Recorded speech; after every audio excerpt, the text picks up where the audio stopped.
আজকে আমরা এসেছি ইকো পার্ক। এই জায়গাটার নাম বাংলার গ্রাম। তো চলো, এই দেখো এই ছেলেটা এখন এখানে বসে পড়াশোনা করছে, আঁকা পড়ছে।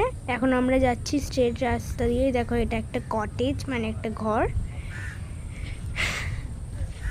আমার তো এই জায়গাটা অনেক ভালো লেগেছে। এখানে তো সবাই চাষ করছে, পুরো রিয়েল আর লাগছে, পুরো রিয়েল। আমার তো অনেক ভালো লেগেছে। যদি আপনি ইকো পার্কে আসতে চান তাহলে আপনারা আসতে পারেন। এটা অনেক ভালো জায়গা, অনেক বড় জায়গা। আমি তো একদিনে পুরোটা ঘুরতেই পারিনি।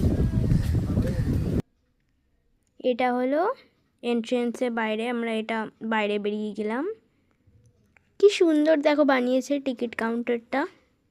এখানে দেখো দুর্গা ঠাকুর। এখানে আছে লেক। এই লেকটা নাকি অনেক ডিপ। যদি আমার হাত দিয়ে এক্ষুনি মোবাইলটা পড়ে যায়, গেল। আমি অনেক দূরে গিয়ে করেছি এটা।